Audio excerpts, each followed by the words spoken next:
We talked about quarterbacks earlier this week, talked about expectations for Eli Holstein and what Pitt needs from Holstein in 2025 and kind of what we think he's capable of, what we think he'll actually do. And so I didn't want to come back to quarterbacks again so soon, but The Athletic had a piece that came out. What day did this come out? Did this come out yesterday? Yeah, it came out yesterday. Yesterday morning, ranking the 136 projected starting quarterbacks in FBS for 2025. And so I said, well, that's interesting enough. We could talk about Eli Holstein's ranking. We could talk about the rankings of the other quarterbacks in the ACC. We could talk about the rankings of the quarterbacks that Pitt is going to face. And that seems like an interesting enough topic that we could talk about it again. So where does Eli Holstein rank among quarterbacks in the ACC and among quarterbacks nationally? What does the ACC look like as a conference of quarterbacks this season? And what does Pitt's schedule look like with the quarterbacks they're going to face in 2025? All quarterback talk, all related in one way or another to Pitt, all here on the Thursday edition of the Morning Pitt on youtube.com/Panther-Lair.com.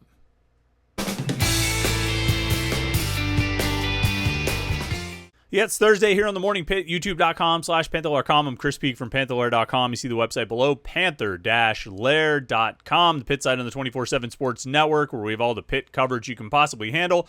Pitt football, Pitt basketball, Pitt recruiting, Pitt transfers, Pitt everything. You can find all the Pitt sports coverage right there, Panther-Lair.com. And so that's the place you want to go if you want to get all of the coverage. And, of course, message boards to talk to other Pitt fans about everything going on in the world of Pitt sports, whether it's Pitt football stuff, Pitt basketball stuff, and there was some interesting Pitt basketball developments yesterday, or anything about Pitt sports. You want to talk about it with other Pitt fans, this is the place to do it, Panther-Lair.com, and our YouTube channel right here, youtube.com/Panther-Lair.com, where we've got all of our Pitt video content, these daily Morning Pitt videos, our weekly live show that we do every Wednesday night, and then mailbags and press conferences and interviews and post-game shows. We have tons of Pitt video content for you all right here at youtube.com/Panther-Lair.com. So make sure you check it out whenever you can. And like this video and subscribe to youtube.com/Panther-Lair.com. So The Athletic, let me see if they put an official byline on this. Sam Kahn Jr. and Antonio Morales put this together. All 136 FBS projected starting quarterbacks ranked in a system of tiers 1 through 7, with each tier being its own kind, having its own designations and meanings and things like that. And, 136 FBS quarterbacks ranked, you're going to have all the projected starters for Pitt's opponents this season, not counting Duquesne. So the other 11 teams that Pitt will face this year, we have a ranking, or The Athletic has put together a ranking of all those quarterbacks. And so it's interesting to see where they stack up and where they land. Now, we'll start with Pitt. As far as Eli Holstein, The Athletic put him in the Tier 3, number 29 overall. Tier 3, they describe as, quote, most teams would be happy with a quarterback of this caliber, great ability, and a solid body of work, but they have some flaws. On their best days, they can be great, but there can be an underwhelming moment or two. And I think probably Pitt fans would agree with most of that assessment of, as it applies to Eli Holstein. Great ability, solid body of work, some flaws. On their best days, they can be great, but there can be an underwhelming moment or two. That sounds like Eli Holstein, particularly what he showed in his first year as a starter. Last year when he was a redshirt freshman in 2024. There were moments of greatness. We talked about this a number of times, most recently on Tuesday when we talked about the quarterback situation. We talked about those moments of greatness and then those underwhelming moments or those flaws, the decision-making, leading the ACC in turnover-worthy play percentage, the percentage of his plays that were turnover-worthy according to Pro Football Focus. Numbers that are just too high in terms of turnovers and bad decisions and putting the ball in jeopardy. And that's making bad decisions with his throws, passes that were either intercepted or could have been intercepted, and making bad decisions with how he handles the football when he runs. Pro Football Focus charged him with 9 fumbles last season. Not all of those fumbles were lost, but I think it is worth counting fumbles that even your team recovers, because even though it wasn't a turnover, you put the ball in serious jeopardy by losing it. And so, I think that's relevant to consider when we talk about Eli Holstein, and the reason that I think probably the biggest concern with him, aside from health and protecting himself, is protecting the football. And he has shown a propensity to make some big plays, but he's also shown the propensity, like I said, to put the ball in jeopardy a little bit. Now, what gets tricky, and I'm going to write about this in the 3-2-1 column for tomorrow as well, what gets tricky is how you coach a player like Eli Holstein to find that balance. That balance of making plays and really kind of putting himself out there and taking those risks in search of a big play. How you balance that with also protecting the football, being safe and being smart. Sometimes guys like Eli Holstein, like playing safe and playing smart, kind of runs counter to who they are. And it runs counter to who they are when they're at their best. The things that make him great don't 100% overlap with the things that you would define as playing safe and playing smart. There's a certain amount of risk in Eli Holstein's game that is always going to be there when he's playing well. And, what you have to do is find a way to balance that. What you have to do is help him make better decisions, still have that killer instinct, that gunslinger instinct, whether it's with throwing or running, but make better decisions in the heat of the moment of when to take that shot, which shot to take, and how to run, how to get out of bounds, when to slide, even though sliding didn't always protect him last year, even when he did it. And protecting the football, taking care of the football and not putting the ball in jeopardy like that. And so I think that's a good description of Eli Holstein. I think that fits for where he is right now as a player and heading into his redshirt sophomore year, presumably his second year as the starting quarterback. And like I say, according to The Athletic, he's the number 29 projected starting quarterback in FBS, which is pretty good. Pretty good. Within the context of the ACC, that puts him at number 7. And I think USA Today had a ranking, or someone had a ranking earlier in the summer, and he was much lower than that, 12th or 13th or 14th, something like that. And there wasn't any real legitimate criticism other than he made some bad decisions and he struggled when he struggled to stay healthy. And they had a very similar, I forget who wrote that ranking in USA Today, but they had a very similar write-up on Haynes King, the Georgia Tech quarterback. It was largely if he can stay healthy, he's pretty good. And they didn't really, there wasn't much, but there were 10 spots between these two guys in the ranking. So I feel like they didn't go terribly in depth. But in the Athletic ranking, Eli Holstein comes in Tier 3 as the number 29 overall quarterback and the number 7 quarterback in the ACC. That list, of course, is led by Cade Klubnik, quarterback from Clemson. He's actually number 1 on the Athletics list. He's in Tier 1. Kevin Jennings, the SMU quarterback, is a Tier 1 option, which is the guys who are just the best ones in the country. Kevin Jennings at SMU ranks number 8. In Tier 2, you end up with 2 guys that Pitt is likely to face, presumably, assuming they're still on the field when Pitt faces them. Carson Beck at Miami, the transfer from Georgia. He's number 12, and he's in Tier 2, number 12 overall, and he ranks in Tier 2. And then Haynes King, who I mentioned, ranks at number 16 overall. He's also in Tier 2. So there you have 2 guys that Pitt is going to face this season, in Carson Beck and Haynes King. In Tier 3, you have Darian Mensah at Duke, the transfer from Tulane. At number 18, Gio Lopez, in North Carolina transfer, number 28. And then you have Holstein at number 29. Tier 4, you get a handful more. Pitt doesn't face Duke or North Carolina this year. So those are not quarterbacks that Pitt is likely to see unless they get to the ACC championship game. Tier 4, you get CJ Bailey at NC State, second-year starter. He's a sophomore. He's number 31. Miller Moss, the transfer to Louisville, is number 43. Kyron Drones, Virginia Tech, is number 46. CJ Carr, I'm including him here because Pitt faces Notre Dame. He is number 49 overall. Chandler Morris at Virginia, another transfer there, number 55. And then Nico Martial, the West Virginia kid, at number 57. So I'm including some of the quarterbacks Pitt is facing, and there's 4 in this tier 4. The NC State kid, Louisville, Notre Dame, and West Virginia. Tier 5, you get into an interesting little area here with quarterbacks. And what's interesting to me is there's a Syracuse quarterback at number 61, and it's Steve Angeli, the Notre Dame transfer, who arrived this spring, after spring camp. And I say that he's interesting because Syracuse also brought in Ricky Collins, a transfer from LSU, a young kid. He's thrown like 7 passes. And obviously they had a lot of success with Kyle McCord last year.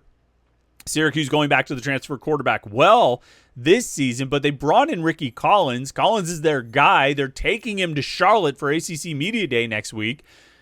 But then they also brought in Steve Angeli, kid from Notre Dame. And he's the only quarterback who makes this list. The Athletic projecting Angeli to be the starting quarterback, not Collins. So that's kind of a curious situation. Even though that's weird, still ranks above Tommy Castellanos at Florida State, the transfer from Boston College, number 64 overall. I just don't get it. I just don't get what Mike Norvell is trying to do here. Did he not learn what happens last year when you take a mediocre transfer? And I liked Castellanos a lot when he was at Boston College up until the last year or two, but he couldn't stay healthy, and he just wasn't, like, even if he's a good player, is he good enough for Florida State? Florida State should be able to do better than DJ Uiagalelei and Tommy Castellanos. I mean, really. This is I just don't get it. But anyway, he's number 64 on this list. He's in Tier 5. And then Grayson James at Boston College is number 73. He's in Tier 5. Pitt will face all 3 of those quarterbacks, or all 3 of those teams, Syracuse, Florida State, and Boston College this season. Tier 6, you get Devin Brown at Cal, one of the transfers that one of the 2 transfer quarterbacks Cal is taking to the ACC Media Day. He's number 84 overall. Wake Forest quarterback Robbie Ashford is number 88 overall. And then Elijah Brown, the projected starter at Stanford, is number 93 overall. Pitt will face Stanford. They don't face Cal or Wake Forest this season. And then the final quarterback that Pitt will face, who shows up in this ranking, Tier 7, Joe Labas or Labas. I don't know. It's the Central Michigan quarterback. He ranks number 124 out of 136. He's actually one spot behind your old friend and my old friend Christian Bayer in the rankings. Pretty low down there. I think the expectation is Pitt should win. So when you look at, against Central Michigan, not just because their quarterback is ranked outside the top 100 nationally. So when you look at Pitt opponents this season, you got Carson Beck and Haynes King both in Tier 2 of the Athletics rankings, top 20 quarterbacks nationally. Then you get into Tier 4 with C.J. Bailey at NC State, Miller Moss at Louisville, C.J. Carr at Notre Dame, and Nico Marchiol at West Virginia. Tier 5, you have Syracuse's projected starter, Steve Angeli, but I still wonder if it might be Ricky Collins. Either way, doesn't seem like a great situation there. Tommy Castellanos, the Florida State at number 64, and Grayson James at Boston College, just barely inside the top 75. Tier 6, you have Elijah Brown at Stanford, and then Tier 7, like I mentioned, the Central Michigan kid. So I guess my point, all right, my point is that 1, 2, 3, 4, 5 of the quarterbacks Pitt is projected to face this season, according to The Athletic, rank outside the top 60 in quarterbacks in FBS this season. And the West Virginia kid is just barely inside the top 60. Actually, we can include him. 1, 2, 3, 4, 5, 6 quarterbacks that Pitt will face. 6 out of the 11 FBS quarterbacks Pitt will face this season rank outside the top 50 in the Athletics ranking of quarterbacks, with just Beck, King, Bailey, Moss, Carr inside the top 50. And only 4 of those guys are in the ACC. C.J. Carr is at Notre Dame if he ends up being the starter. So in terms of ACC quarterbacks Pitt will face this season, 4 of them are inside the top 50. The other 1, 2, 3, 4 are outside the top 60. What does that all mean? I don't know. It depends on what you think of some of these guys. I think Carson Beck obviously has been pretty accomplished over the course of his career. Miami can be a weird curse. Cam Ward obviously put up a lot of good numbers, but I think Cam Ward is better than Carson Beck, and Cam Ward still couldn't get Miami into the playoffs. Haynes King at Georgia Tech. What week do they play Georgia Tech? I just want to confirm this real quick. Pitt faces Georgia Tech. It's late in the season. November 22nd, the next to last game. They faced Haynes King and Georgia Tech in the next to last game. Haynes King is a runner. He's a physical player.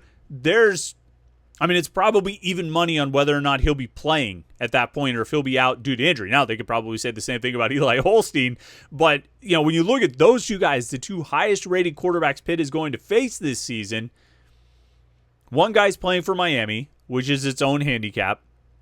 Although I think he is pretty good, but maybe not as good as Cam Ward. And then the other guy is injury prone. You know what I mean? And might not be on the field in the penultimate game of the season. Then the other guys they're going to face, I mean, C.J. Bailey at NC State is still a young quarterback as a true sophomore. Miller Moss at Louisville, okay. I know less about Miller Moss than I know about Jeff Brom, and I kind of give Jeff Brom the benefit of the doubt on a lot of things. That he's just really, really good at his job, and he's probably going to get good quarterback play out of Miller Moss. And then, like I say, C.J. Carr and Nico Martial, those are non-conference quarterbacks. When you look at just in the ACC, who knows what Syracuse's product is going to look like? It doesn't seem like either guy they got is better than Kyle McCord, and we saw what Pitt was able to do to Kyle McCord last year. Tommy Castellanos is 0-1 against Pitt, and the only time he faced Pitt was I think had 2 wins at that point, in like 8 losses or 7 losses or something like that. He was beating Tommy Castellanos at Boston College was one of Pitt's 3 wins that season. So you'll forgive me if I'm not all that concerned about him or not all that high on him. Grayson James at Boston College, I don't know anything about. Elijah Brown at Stanford, I don't know anything about. But neither one of those teams seems like it should be all that great. So when you look at the quarterbacks Pitt's going to face in the ACC this year, Beck and King scare you. Jeff Brom scares you. King scares you. Haynes King at Georgia Tech scares you if he's still available at that point in the season. Jeff Brom scares you, so that makes Miller Moss scary. C.J. Bailey is dynamic and could be pretty good, but again, young guy, we'll see. And then Syracuse, Florida State, Boston College, Stanford don't seem like they're going to have great quarterback situations, at least as we sit here, mid-July and look at it. Combine that with Pitt being projected to have a top 30 quarterback. And I mean, I think you're looking at a possibility of going into a number of these games and saying, if you do the sort of position comparison, who's got the advantage at quarterback, who's got the advantage at running back, which as an aside, I kind of hate some of those sometimes because the quarterbacks aren't actually playing against each other. It's the quarterback versus the defense. You know what I mean? The tackles versus the defensive ends and things like that. But if you're quarterback versus quarterback, Holstein is ranked higher than all but 2 of the quarterbacks he's going to be facing this season. And I think you would take Holstein over Syracuse, Florida State, Boston College, and Stanford situations, and arguably some of these other guys that he's going to be facing off against. So while we all have our questions about Eli Holstein, I have my questions about him for sure. I think in a lot of these games, if you were going to go quarterback versus quarterback, where do you give the advantage? You would probably give the advantage to Pitt. So I think that's a unique perspective, a little bit interesting to sort of think about things that way, and interesting to see someone on the outside, a reputable publication like The Athletic with, I think, good reporting and good sourced reporting saying that, hey, we think Eli Holstein's actually a pretty good player here. And if he stays healthy and cuts down on some of the bad decisions, he can be a really good player here. So I thought that was interesting. Discuss amongst yourselves or in the comments or on the message boards at Panther-Lair.com. Don't forget, we have the mailbag tomorrow. Still time to get your questions in for that. So go to the message boards at Panther-Lair.com and look on the Between Fifth and Forbes message board and post your question in the mailbag thread so we can have that conversation. We always look forward to doing that. You post your questions. We answer as many as we can in the mailbag tomorrow on the Morning Pitt Friday edition. So do that, and then before you go, make sure you like this video and subscribe to youtube.com/Panther-Lair.com. Thanks so much for tuning in today. Appreciate it. Hope you've had a great week so far. Enjoy your Thursday. We'll be back with you again on tomorrow. What am I talking about? Monday. Tomorrow for the Morning Pitt mailbag here on youtube.com/Panther-Lair.com.